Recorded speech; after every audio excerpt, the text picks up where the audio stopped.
HRX Expo is pretty shitty this year, and here's why. A lot of the problems that they had were not their fault. So the biggest problem is they only had one stage, and that was not their intention. They got there, from what I understand, speaking from people who would know. Whether or not they told me the truth is a different story.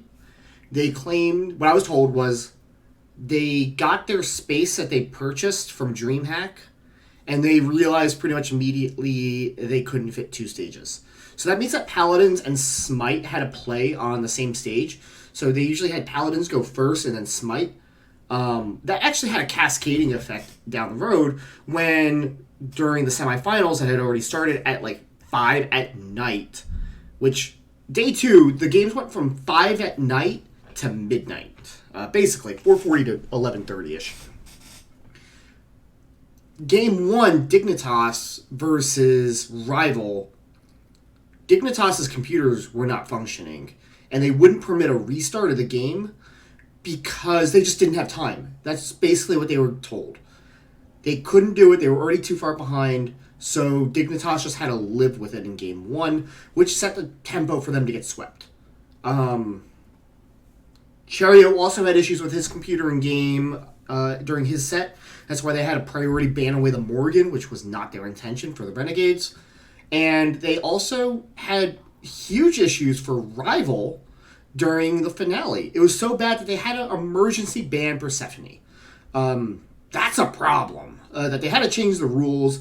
Teams were alternatively getting like up to 3 remakes. They had to remake the game twice for the finale, and then they had to remake the whole picks and bans, emergency banning out of God. So they had 2 different rule sets technically throughout the tournament.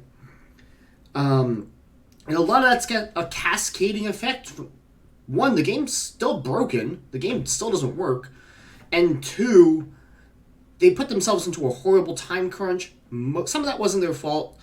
Some of that was. They started Paladins at 11, and they should have really started it at 10 a.m., which would have pushed everything back an hour, or pulled everything forward an hour, which would have made a lot of those problems go away. This problem was not their fault at all, but the venue was in a pretty shitty location.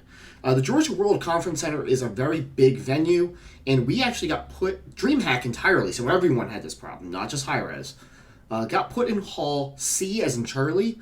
I timed it with this stupid thing, the Fitbit, and it's about a mile to get from the Omni Hotel, which was the closest possible hotel you could have been in, to DreamHack proper. It was about a mile. And tack on like another half a mile if you were in the Westin Peachtree, which everyone was in. That's where 90% of the people were. Speaking of the Westin Peachtree, the players weren't at the Westin Peachtree this year, and no one knew about that until the last minute. They found out around October 20th, roughly. Excuse me, Belgian.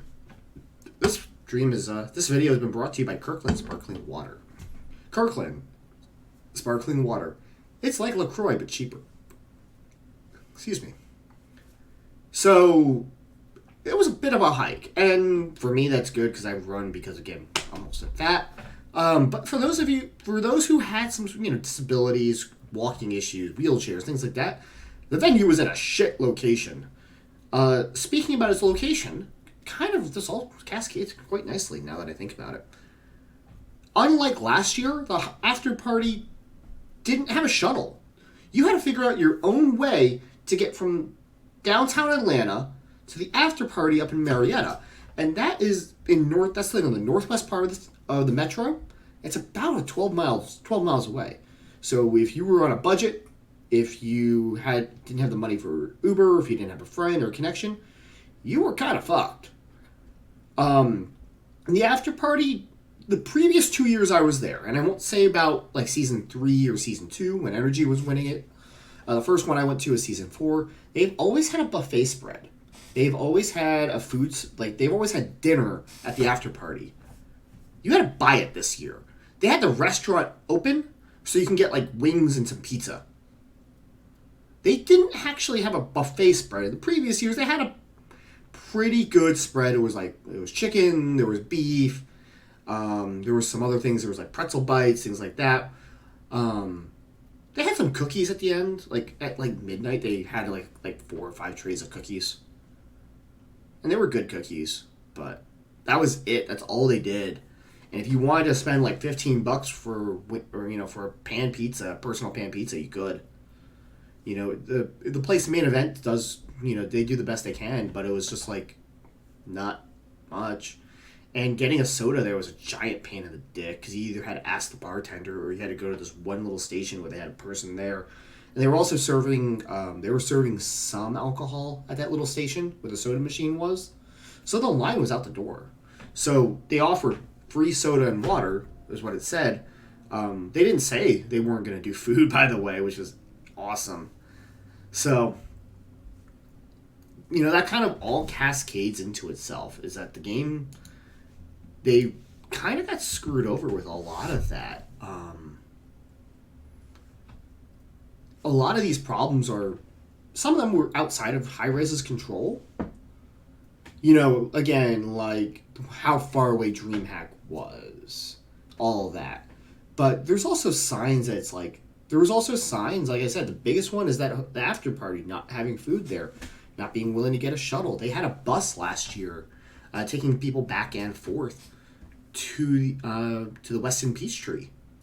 They were very late on letting people know where to stay to tell the player. Like, they didn't tell the players, so the players couldn't tell everyone, hey, here's where you can go to meet us all. Here's where we're all hanging out. They wound up being at the Embassy Suites, which was closer to the venue, yeah, but no one knew they were there until the last minute.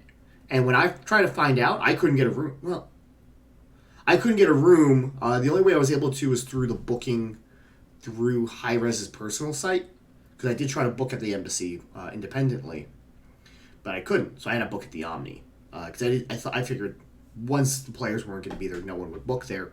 That was my fault.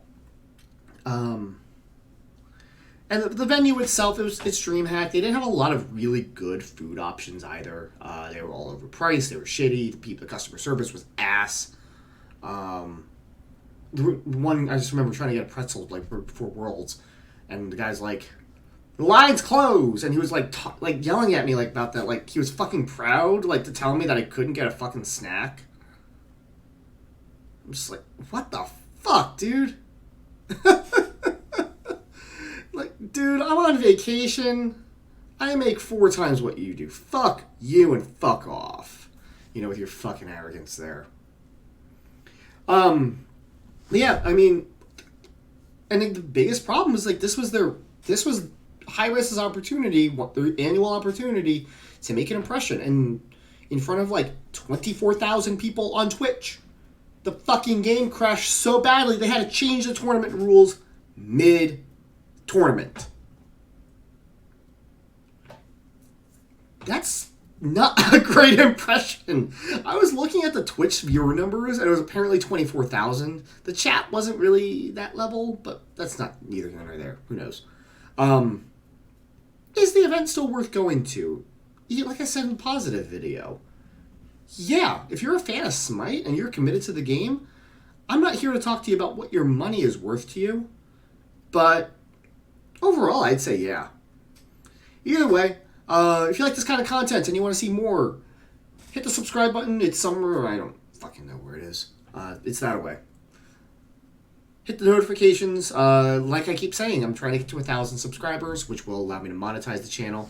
I don't really plan on doing anything special with that. It's just, you're going to watch the ads anyway. Do you want to support just YouTube or myself also?